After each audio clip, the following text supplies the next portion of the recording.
Es el momento en que predicamos la palabra del Señor en nuestro servicio dominical.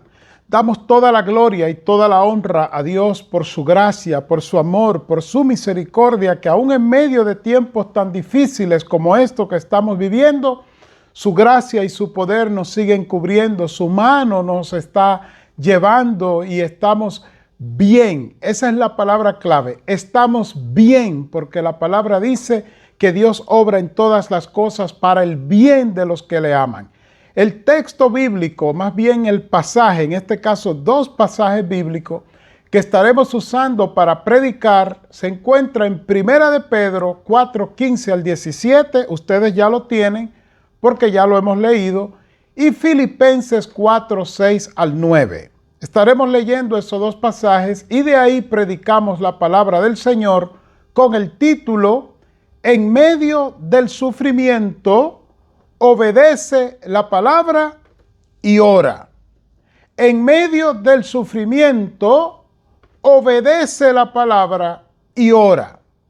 El pensamiento que les comparto a manera de tesis para este mensaje es el siguiente: salir del sufrimiento que nos ahoga solo es posible si nadamos a las profundidades de la palabra de Dios y una vez allí oramos: Señor, sea hecha tu voluntad.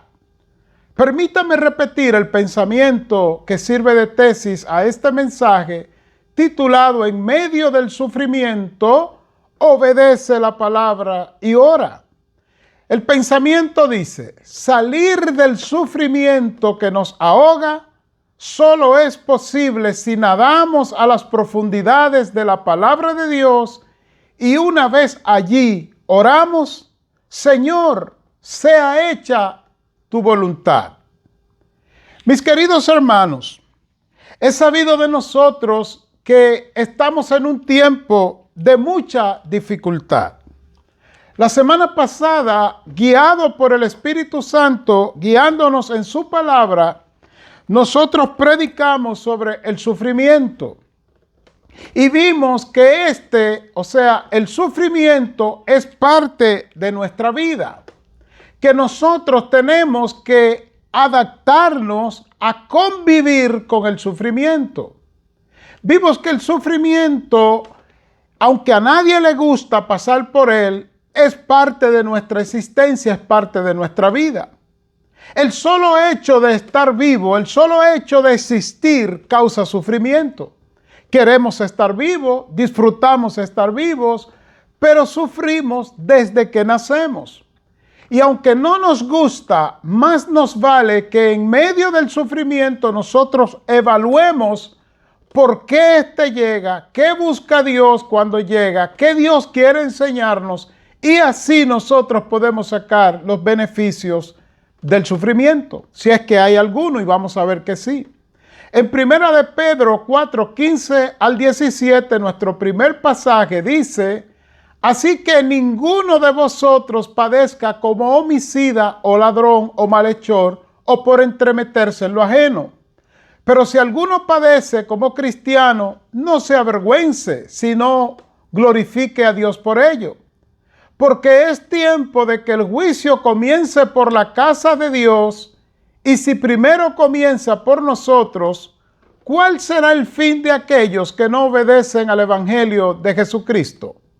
Y Filipenses 4:6 al 9, dice el versículo 6: por nada estéis afanosos, si no sean conocidas vuestras peticiones delante de Dios en toda oración y ruego con acción de gracias.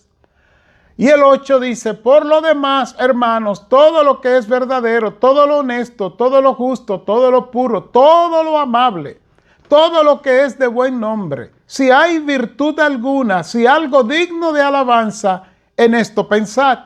El versículo 9: lo que aprendisteis y recibisteis y oísteis y visteis, esto haced, y el Dios de paz estará con vosotros. Y cierra Filipenses 4 en el versículo 7 diciendo, escuche bien: y la paz de Dios que sobrepasa todo entendimiento, guardará vuestros corazones y vuestros pensamientos en Cristo Jesús. En el mensaje anterior, el de la semana pasada, vimos que al salvarnos Jesús nos libró de la condenación eterna, pero no del sufrimiento. Juan 16:20 y Juan 16:33.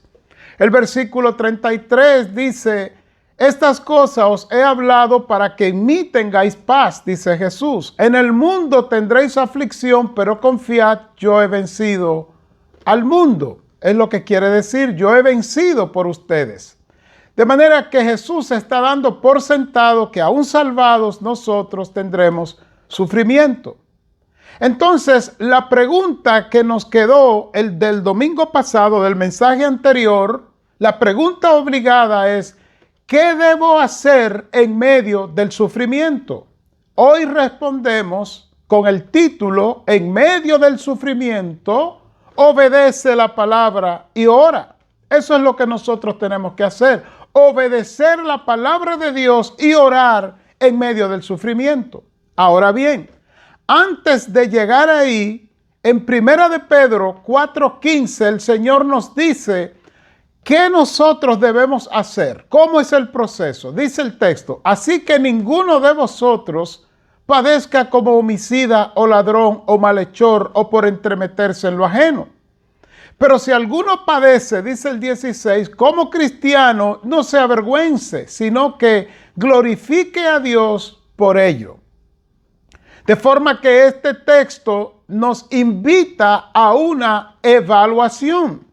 Estás en sufrimiento y lo primero que debes hacer, si eres una persona cristiana, si eres un discípulo de Cristo, si eres una persona que ha confiado tu vida a Cristo, lo primero que debes hacer es preguntar: Señor, ¿cuál es mi condición?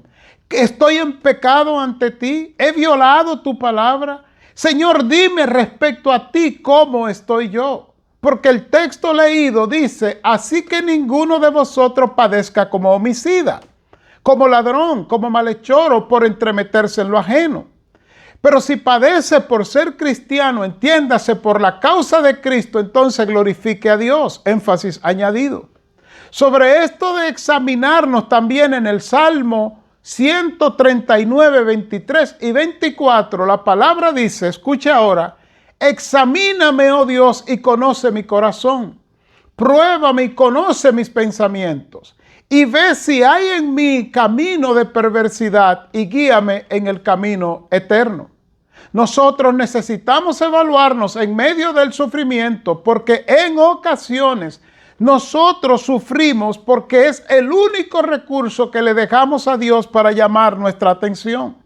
Entonces, en vez de estar ensimismado, en vez de estar entristecido en una esquina, en vez de estar lleno de dolor, lleno de tristeza, lleno de amargura, lo que deberíamos hacer es ir a Dios, nuestro Padre Creador, y preguntarle: Señor, ¿es que yo te he fallado? ¿Es que yo no estoy sufriendo por la causa de Cristo, sino por la causa de mi pecado o por la causa de mis acciones? Eso es lo que nos dice la Biblia en 1 de Pedro 4, 15 y 16, que evalúe tu sufrimiento. Evalúe el proceder, la procedencia de tu sufrimiento. Pero también en el Salmo 139, donde leí 23 y 24. Si nosotros estamos en falta con Dios, entonces lo que hacemos es lo que dice la Biblia en Hechos 3:19, de arrepentirnos, de convertirnos, entiéndase, de enfocarnos con el Señor, para que así las cosas vuelvan a funcionar de acuerdo a la voluntad de Dios. Ahora, si el sufrimiento está llegando, escuche bien, porque es la voluntad de Dios, no por pecado, no por dejadez, no por desobediencia, sino porque Dios lo está permitiendo en nuestras vidas como un proceso en su perfecta voluntad. Entonces nos dice la palabra en el versículo 16 de 1 de Pedro 4, que si alguno padece como cristiano, no se avergüence. La palabra avergüence aquí en el texto antiguo es la palabra deshonrar. ¿Sabe lo que está diciendo? Que si tu sufrimiento es producto de la voluntad de Dios, no del pecado, No te dejes deshonrar, no te dejes desvanecer, no te dejes tener en poco, como le dice Pablo a Timoteo, que nadie tenga en poco tu juventud, que nadie deshonre tu juventud, que nadie te ponga como más pequeño, porque tu sufrimiento viene por la voluntad de Dios. Entonces, ¿qué debe hacer? Dice el texto de 1 de Pedro 4:16 que glorifique a Dios por ello. Increíblemente, el término glorifique aquí en el texto antiguo es el término pensar. Tiene que ver con glorificar a Dios, pero no con alabanzas externas, sino que en medio del sufrimiento, en vez de dejar que el diablo deshonre tu vida, deshonre mi vida, nosotros llevamos nuestro sufrimiento al pensamiento de Dios a través de su palabra. Nosotros, hermanos, tenemos que entender que el sufrimiento es parte de la vida cristiana, es parte de nuestra vida y que éste acontecerá. Pero también tenemos que entender que en medio del sufrimiento debemos obedecer la palabra y orar.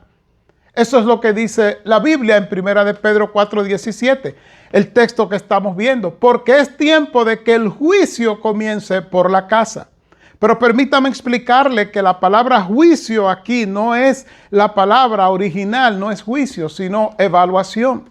Así que podríamos leer 1 de Pedro 4:17 diciendo, porque es tiempo de que la evaluación de Dios comience por la casa. Y si primero comienza por la casa de Dios, ¿cuál será el fin de aquellos que no obedecen al Evangelio? O sea, a la palabra de Dios. 1 de Pedro 4:17, énfasis añadido. Amigo, hermano, quiero que usted sepa que conforme a la Biblia, muchas veces el sufrimiento nuestro no es más que una evaluación de Dios a nuestras vidas. Y si estamos siendo evaluados por Dios, más nos vale que nosotros obedezcamos al Evangelio, entiéndase, a la palabra de Dios y vayamos en oración. Porque de esa manera nosotros seremos victoriosos, nosotros podemos crecer en medio del sufrimiento. Como dice la palabra de Dios en el libro de Santiago 1:22, sed hacedores de la palabra y no tan solos oidores, escucha ahora, engañándoos a vosotros mismos.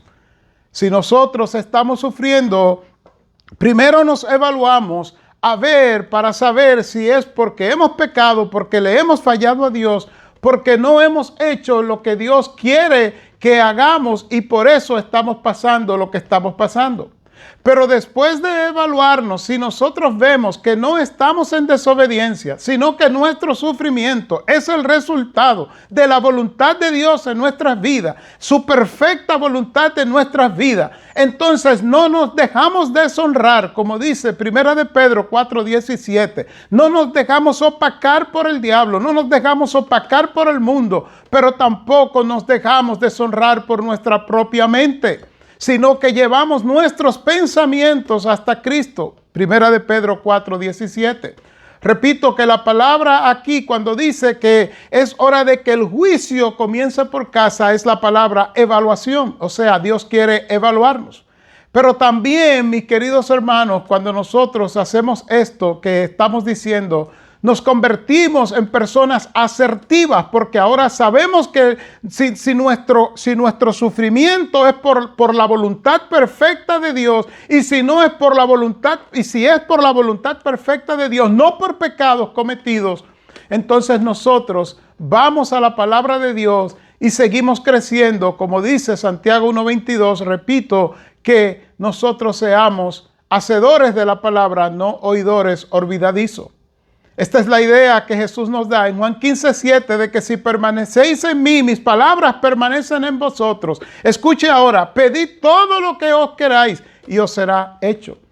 Cuando nosotros entendemos esto, entonces podemos sacarle partida al sufrimiento que nos llega. Y aquí entramos en nuestro último punto. Cuando nosotros obedecemos la palabra, lo que nos queda entonces es la oración, porque la oración es el refugio de los que guardan la palabra de Dios. Lo voy a repetir. La oración, después que nosotros obedecemos la palabra, conocemos la palabra, sabemos que Dios está obrando en nosotros, que el sufrimiento que estamos viviendo no es por pecado, que Él lo ha permitido o lo ha traído como un proceso en nuestras vidas. Y estamos ahora en gozo, en alabanza al Señor, o sea, pensando en el Señor y agradando al Señor. Ahora entramos en un proceso de oración, porque la oración es el refugio de los que guardan la palabra de Dios. Van juntas. Estudie la palabra y usted terminará orando.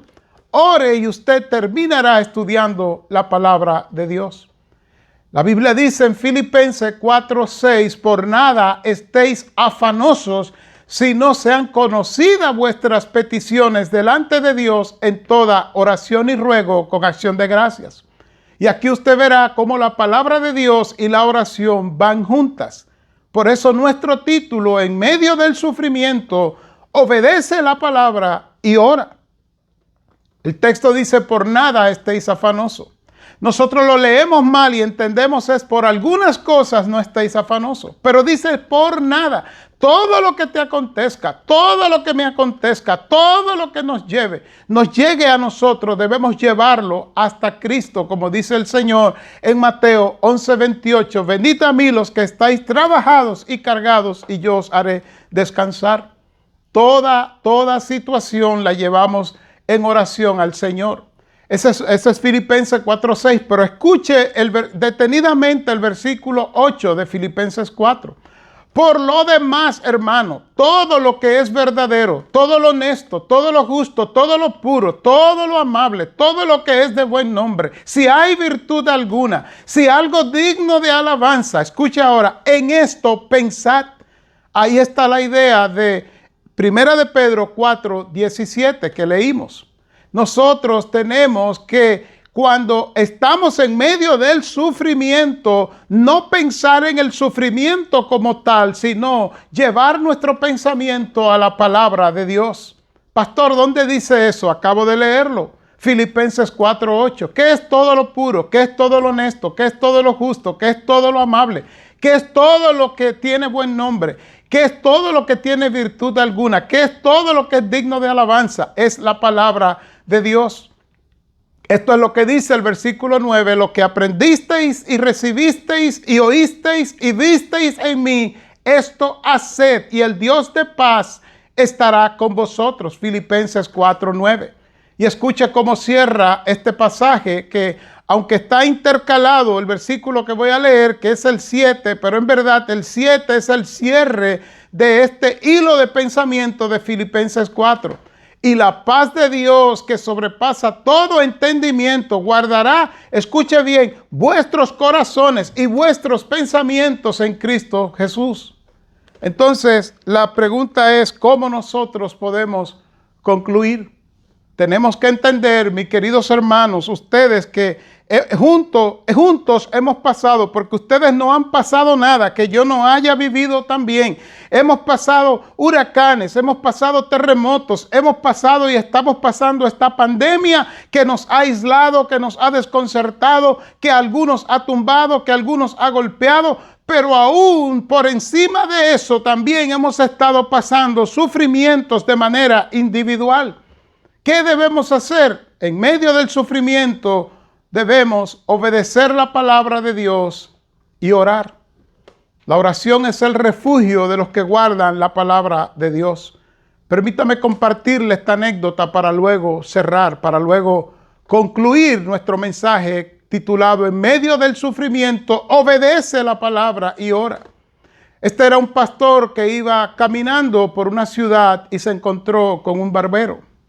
El barbero tenía fama de ser despiadado y de golpear con las palabras y con las ideas. Así que decidió caminar junto al pastor, pero no para nada bueno.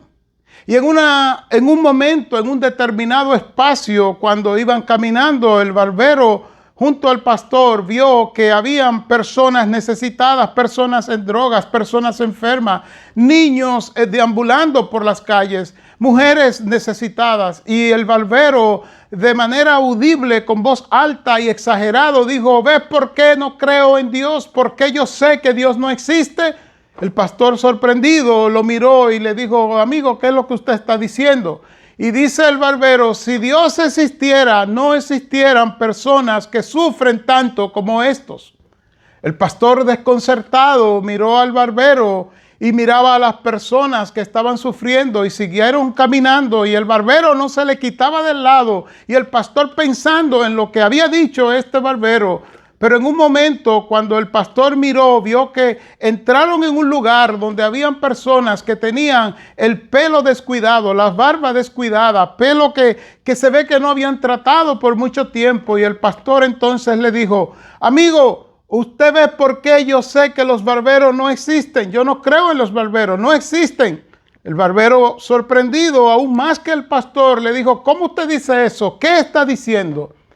Y entonces el pastor le dijo: si los barberos existieran, no existieran personas con el cabello como estas personas que están aquí, con las barbas descuidadas. Mire cómo están, mire esas personas, y nadie le corta el pelo. No hay barberos, no existen.